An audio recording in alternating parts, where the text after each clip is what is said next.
Hi, this is Ray Gooch, and I'm with Job Search That Works. And today's topic I picked out was networking your way to a new job. How the heck do you actually do that?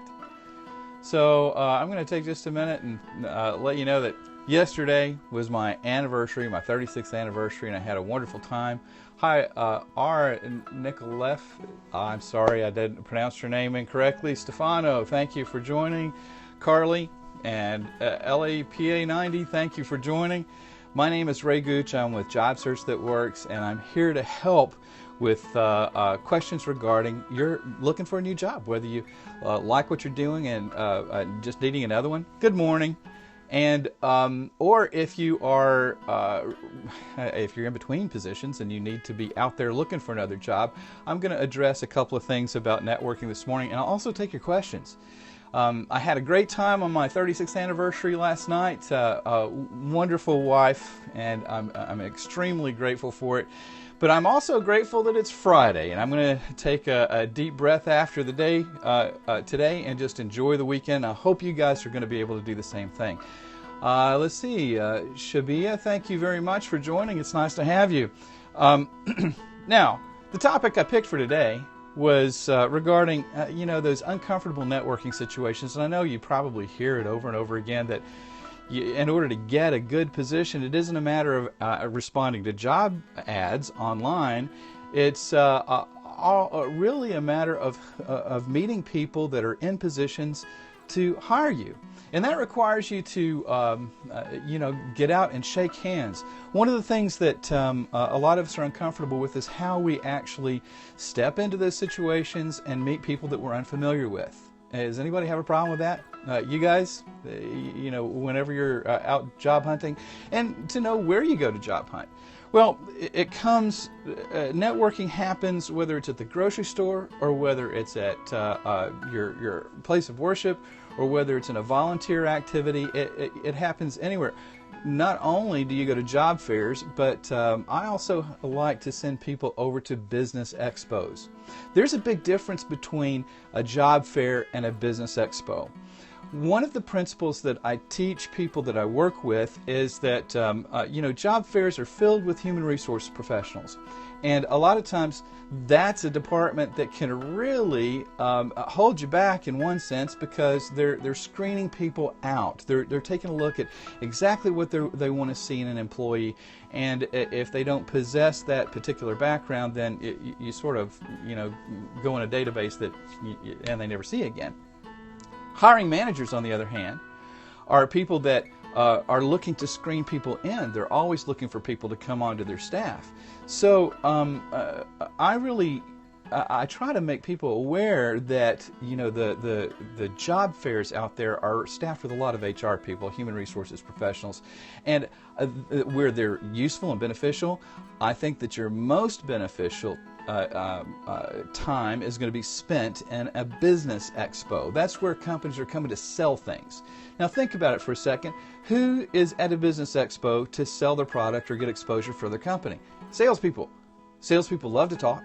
Salespeople are just have tons of information about their company, and they're a great resource for being able to network for a new job.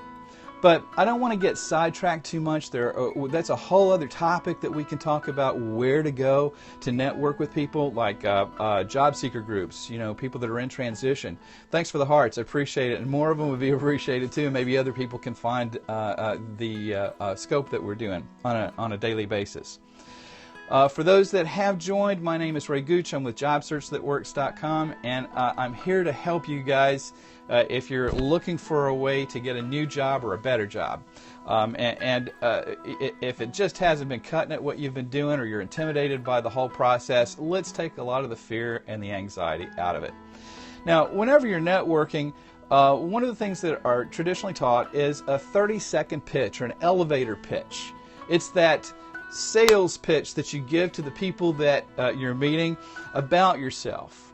Now, one approach that I think really can be a disservice to you is to go in and start talking about yourself immediately. One of the things that I think might be a great idea is to allow the other person to talk about themselves first. whenever you meet somebody, you walk up and say, "Hi, my name is Ray. What's your name? And why are you here today? What brings you here today?" And listen to their story. When you listen to somebody else, genuinely tune in. Pay attention to what they're saying, because that can certainly give you a hint of how to let the conversation flow from there. And once you've given your time and once you've lent your ear to somebody else, they're more likely to reciprocate that and to turn around and ask you about yourself. Well, that's the perfect opportunity for you to step in and start sharing a little bit about yourself. Now, there are a couple of principles that I think are really critical here. One of them is that you have to take care of the mind garbage first. If you're going into those situations and the first thing out of your mouth is, "I've been unemployed for 6 weeks," or "I've been unemployed," or "I lost my job," or "I've been downsized," that's a negative that you don't really want to start talking about. That is not a good conversation starter. People will be sympathetic with you. They'll have compassion for your situation, but quite frankly, they're going to be afraid to refer you to anybody if they feel like that you're damaged goods, or if you're not going to make a good impression to the people that they would refer you to. So make sure that your mind is geared toward the fact that a job search is an enjoyable challenge. It's moving you to your next opportunity. It's taking you one step further along your career path to help you achieve the goals that really mean something to you. So when you have that mindset, then you're going to start the conversation off a little bit differently. Instead of saying, "I'm unemployed," or whatever, you're going to be able to say, "I'm in the open job market and I'm having a really great time meeting some amazing people." Find something that fits your personality, that can be a conversation starter.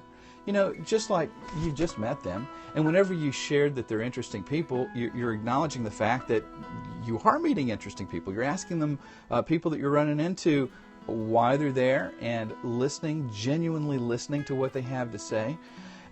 So frame it that way. Rather than "I'm in a negative spot," I'm in a very positive spot. The world is opening up to me here, and I'm having a good time looking for this new job, and this challenge has really been exciting. And then you need to present your background. The things, just a couple of things. Now, you don't want to go into a 5-minute dissertation. This is called a 30-second pitch for a reason. The 30-second pitch means that you are going to spend a very short period of time. You're not going to focus a whole lot on yourself, but what you do focus on are going to be the things that are your best and brightest that you can bring to the table. That requires that you know your accomplishments, you know the things that you enjoy the most, and you know where you can deliver value to an organization. So, for instance, I would say something like, "I'm in the open job market. I'm having a great time meeting a lot of professionals, and one of the things that I bring to the table is organization skills and creativity, and that's really a forte for me. I'm able to open doors, and people seem to receive me fairly well whenever I'm able to step into their organization and help them solve problems. That's what I am, a problem solver." That's the second phase. The final phase is rolling right in to a call to action.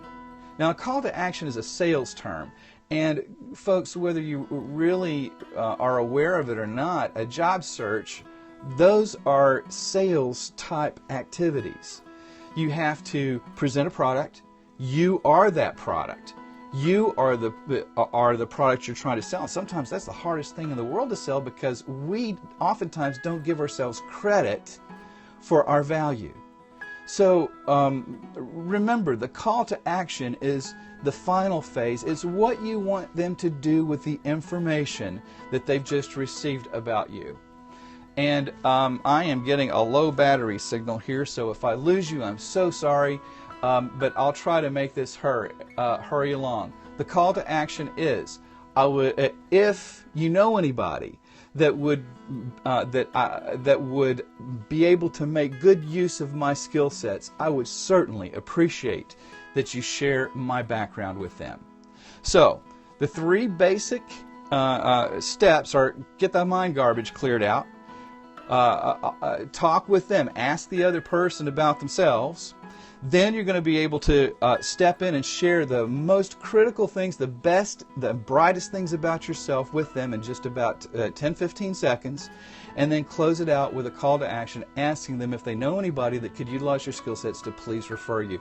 And the final thing is hand them a business card that has your name, phone number, email address on it, and on the and those highlights about your background, the strengths that you have. So, and you can have them made up. If you go to my website, www.jobsearchthatworks.com, join the email list. If you got a question, I'll send you some resources for being able to get those pretty cheap. But a lot of places like Instaprints online will give away 250 business cards for just the cost of shipping. So I encourage you to learn how to network a little bit, step out of your comfort zone. Here's a quote that my wife gave me. It says, "Life begins at the end of your comfort zone."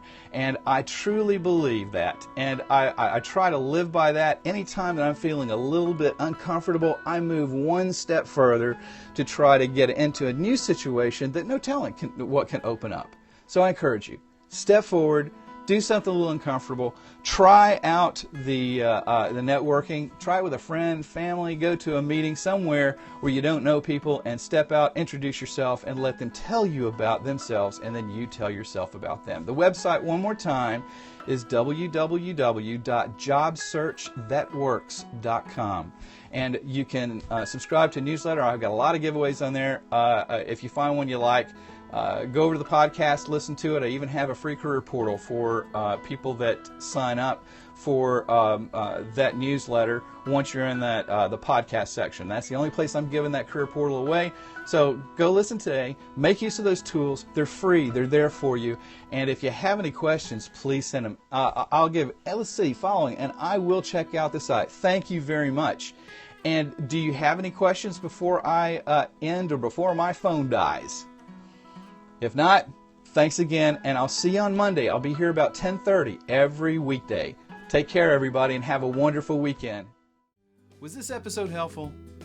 If you know you need to shift your career into high gear and just can't find the time to jump through all the hoops that HR puts you through, if you've sent out hundreds of resumes with no response, or maybe you've had an interview or two and you aren't getting called back for the next step, you're in the right place. So click here to subscribe to this channel, and then go over to jobsearchthatworks.com for lots of free career advice in my podcast and my blog.